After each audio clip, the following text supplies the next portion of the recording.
Assalamualaikum warahmatullahi wabarakatuh. Baik anak-anak, hari ini kita masuki pembelajaran matematika masih bangun ruang, hanya saja sekarang bangun ruang yang keempat yaitu kerucut. Baik, kita mulai. Nah, di sini perhatikan gambar di bawah ini. Nah, ini ya. Di situ dijelaskan topi caping atau biasanya kita sebut dengan topi petani. Penjelasannya. Pernahkah kamu melihat petani yang memakai topi? Topi petani terlihat seperti gambar tersebut. Topi petani sering disebut caping. Dua topi petani tersebut berbentuk kerucut. Oke, nih ya. Topi petani berbentuk kerucut. Nah, tahukah kalian, caping adalah sejenis topi berbentuk kerucut yang umumnya terbuat dari anyaman bambu.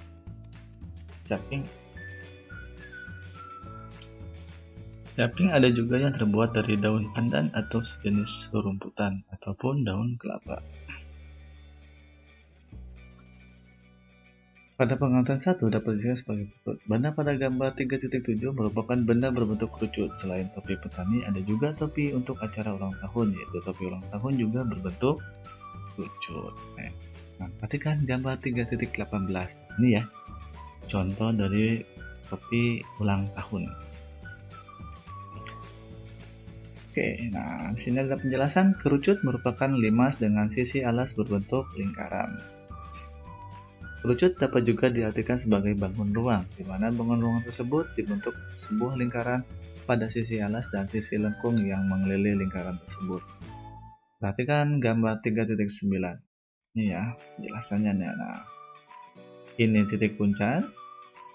Tingginya dari titik puncak ke bawah tengah-tengah alas ya.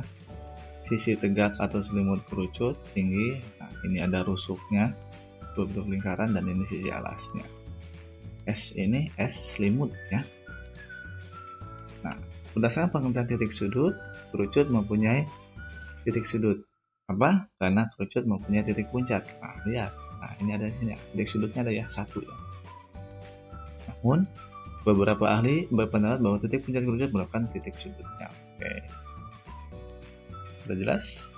Ini adalah bagian-bagian kerucut. Nah, T ini adalah tinggi, S ini adalah selimutnya, R ini adalah jari-jari. Jadi kalau dari sini ke sini disebutnya diameter. Kenapa? Karena alas dari kerucut itu lingkaran.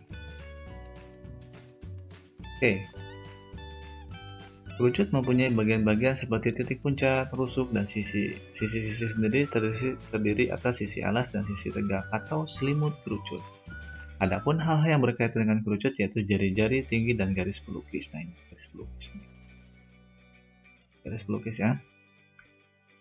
Nah, garis pelukis pada kerucut disebut juga apotema.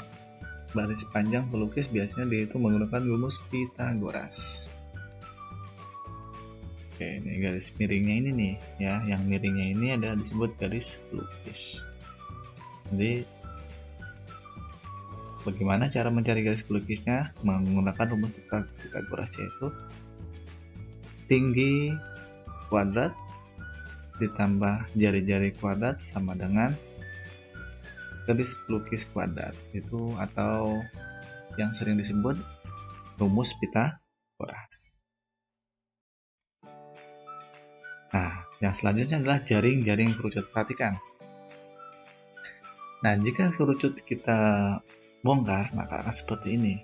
Yang pertama adalah selimutnya, yang kedua adalah alasnya. Jadi, selimutnya seperti berbentuk seperempat lingkaran dan alasnya berbentuk satu buah lingkaran. Dengan S-nya garis pelukis dan ini dengan R-nya jari-jari. Ini adalah jari-jaring kerucut. Oke, nah sekarang tugas kamu di pembelajaran matematika kali ini adalah menjawab 5 pertanyaan saja. Yang pertama, berapakah jumlah sisi pada kerucut? 2. Apakah bentuk bangun pada sisi alas kerucut? Yang ketiga, apakah kerucut mempunyai rusuk? Jika iya, berikan penjelasan. Keempat, Apakah yang kamu ketahui tentang garis pelukis atau apotema pada kerucut? Yang kelima, sebutkan 3 benda yang berbentuk kerucut. Nah, tadi sudah dijelaskan ya, benda yang pertama topi petani, lalu topi ulang tahun. Nah, kamu cari lagi. Boleh kamu tulis itu, tinggal kamu mencari satu lagi, atau boleh kamu mencari yang lainnya lagi, karena masih banyak sekali benda-benda yang berbentuk kerucut. Baik anak-anak, mungkin hanya itu saja tugas di pembelajaran matematika kali ini. Jangan lupa semua tugas dikerjakan di kertas lembar, kasih nama, tanggal, dan judul yang jelas agar mudah dikoreksinya. Bapak akhiri, wabillahi taufiq wal hidayah. Wassalamualaikum warahmatullahi wabarakatuh. Kita berjumpa di materi yang selanjutnya.